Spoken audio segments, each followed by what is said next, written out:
আল্লাহর নামে হলফ করে বলছে, আমি 3 বার বলতেছি, আল্লাহর কসম, আল্লাহর কসম, আল্লাহর কসম, আজকে উমরের জামানা যদি থাকতো তাহলে হয়তোবা যে অপরাধী এইভাবে ইসলামকে কটাক্ষ করছে, হাসির পাত্র বানাচ্ছে, তাকে হয়তোবা উমর রাদিয়াল্লাহু তাআলা আনহু কড়া শাসনের মুখোমুখি করে হয় জেলখানায় পুরে দিতেন অথবা তাকে কতল করে ফেলতেন। এরকম যারা ইসলামকে তামাশার পাত্র বানায়, ইসলামকে তামাশার পাত্র বানায়, যারা এই কথাগুলো বলতেছে, কখনো ব্রাজিলের কথা বলতেছে, আর্জেন্টিনার কথা বলতেছে, মানে কিভাবে, যারা আজকে সকালবেলায় তোমরা খেলা দেখেছো, আবার বলতেছে যে গার্লফ্রেন্ডকে মেসেজ ড্রপ করার কথা। আমি সাধারণত কারো নাম নিয়ে কোনো কথা কোথাও বলতে চাই না, যদিও তিনি নাম উল্লেখ করেছিলেন, আমি তার নামটা উচ্চারণ করে তাকে আরো ভাইরাল করতে চাই না। আমি যে বিষয়টা আপনাদের কাছে বলতে চাচ্ছি, আপনারা আমাদের লেকচার শোনেন, ওয়াজ শোনেন, আলোচনা শোনেন, কখনো কখনো আমরা স্টুডিও ভিত্তিক ইনডোর কিছু আলোচনা করি বাসায়, আর সওয়াল জবাব করি, কখনো টেলিভিশনে প্রোগ্রাম করি, কখনো জুমার খুতবা দিই। আলেমদের কাজটা কি? আলেমদের কাজ হচ্ছে আল উলামা ওয়ারাসাতুল আম্বিয়া, যে আলেমরা হচ্ছে নবীদের ওয়ারিস, তাই না? নবীরা যে কাজ করেছে আলেমরা সেই কাজটা জাতির সামনে, মানুষের সামনে স্বচ্ছভাবে কোরআন এবং সুন্নাহর আলোকে তুলে ধরবে, এটা হচ্ছে বাস্তব কথা।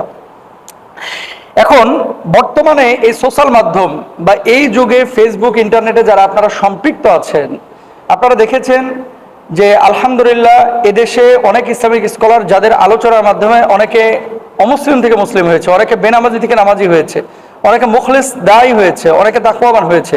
আর কিছু কিছু মানুষকে ইদানিং দেখা যাচ্ছে যারা প্রেমের আলাপ ছাড়া কোনো আলাপ নাই, তারপরে মনে করেন গার্লফ্রেন্ড বয়ফ্রেন্ডের কথা, তারপরে মনে করেন সিনেমার গল্প করা, তারপরে ফুটবলের গল্প করা, এই যে এই ধরনের অনেক বিষয়গুলো তারা বিভিন্নভাবে বিভিন্ন উপায়ে দর্শকদের সামনে, মানুষের সামনে, জাতির সামনে পেশ করছে। আল্লাহর নামে হলফ করে বলছে, আমি 3 বার বলতেছি, আল্লাহর কসম, আল্লাহর কসম, আল্লাহর কসম, আজকে উমরের জামানা যদি থাকতো তাহলে হয়তোবা যে অপরাধী এইভাবে ইসলামকে কটাক্ষ করছে, হাসির পাত্র বানাচ্ছে, তাকে হয়তোবা উমর রাদিয়াল্লাহু তাআলা আনহু কড়া শাসনের মুখোমুখি করে হয় জেলখানায় পুরে দিতেন অথবা তাকে কতল করে ফেলতেন। এরকম যারা ইসলামকে তামাশার পাত্র বানায়, ইসলামকে তামাশার পাত্র বানায়, যারা এই কথাগুলো বলতেছে, কখনো ব্রাজিলের কথা বলতেছে, আর্জেন্টিনার কথা বলতেছে, মানে কিভাবে, যারা আজকে সকালবেলায় তোমরা খেলা দেখেছো, আবার বলতেছে যে গার্লফ্রেন্ডকে মেসেজ ড্রপ করার কথা। আমি বলি কি, যে এমন কথা বলে শুধু মেসেজ ড্রপ করার কথা, ওকে থানায় ড্রপ করেন, অথবা ওকে পাবনা পাগলাগারদে ড্রপ করেন। একটা রেফারেন্স নাই, একটা আয়াত নাই, কোরআনের কোনো দলিল নাই, পুরোটাই খালি ড্রপ আর ড্রপ, পুরোটাই ড্রপ আর ড্রপ। ইসলাম কি বলে? জায়েজ আছে এই সমস্ত বিষয়? আরে আপনি সিনেমার একটা কথা বললেন যে অমুক সিনেমা এই ঈদে মুক্তি পেয়েছে, আপনি যখন এই সিনেমার নেগেটিভ 4-5টা বিষয় বলবেন, অনেক শ্রোতা আছে এটা ক্লিক করে দেখতে চাইবে যে আসলে হুজুর এটা বলেছে, একটু খুলে দেখি না কি আছে আসলে, তার মানে আপনি উৎসাহিত করেছেন। আমি বলি রাসূল আকরাম সাল্লাল্লাহু আলাইহি ওয়াসাল্লাম এই সমস্ত আলেমদেরকে, দায়ীদেরকে, যারা এমন কাজ করেছেন তাদেরকে কি বলেছেন একটু দেখেন। এরা দাজ্জালের চাইতে মারাত্মক, জোরে সোরে বলেন নাউযুবিল্লাহ।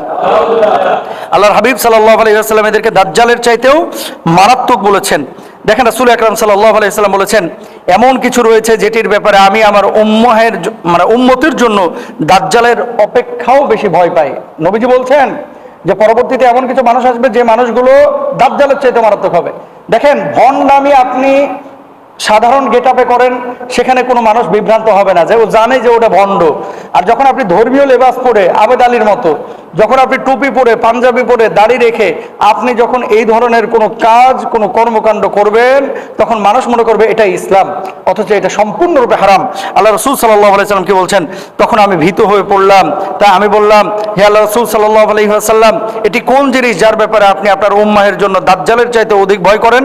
আল্লাহর হাবিব সাল্লাল্লাহু আলাইহি ওয়াসাল্লাম বললেন, পথভ্রষ্ট আলিমগণ। আমি এই ছেলেটাকে, যেই মেসেজ ড্রপ বলেন, আপনিও চিনেন, আমরাও চিনি, একে আলেমই মনে করি না। যদি আলেম হতো তার তাফসীর থাকতো, আলেম হতো ইসলাহের অনেক কথা থাকে, আলেম যদি হতো তাহলে কোরআন হাদিসের অনেক কথা থাকে যেগুলো নিয়ে কথা বলতো। সারাক্ষণ খালি এই যে গার্লফ্রেন্ড বয়ফ্রেন্ড এই ধরনের আলাপ আচরণ যারা করে তাদের আলোচনা শুনেন না ভাই। আর আপনাদেরকেও বলি, কোথায় থাকে? এর কি বাপ মা নাই? এর কি আত্মীয় স্বজন কেউ নাই? এর কি ওস্তাদ কেউ নাই? কোন এলাকায় সে থাকে? তাকে হয় শাসন করেন অথবা তাকে নিয়ে গিয়ে আইনের হাতে তুলে দেন, পুলিশের হাতে তুলে দেন। এবং এই সমস্ত পাগলামি যারা করে এরা শুধুমাত্র নিজের ক্ষতি করতেছে না, বরঞ্চ সমষ্টিগতভাবে ইসলামের ক্ষতি করতেছে। এদের ওয়াজ শোনা যাবে না, এদের থেকে দূরে থাকবেন, মাহফিলে এদেরকে নেবেন না, এদেরকে মসজিদের ইমামতিতে নেবেন না। এরা ফাসেক। এই সমস্ত মানুষগুলো হচ্ছে ইসলামের সাথে বেঈমানি করে, গাদ্দারি করে। আল্লাহ তাআলা আমাদের সবাইকে হেফাজতে রাখুন। হক্কানি আলেমদের আলোচনা শুনুন।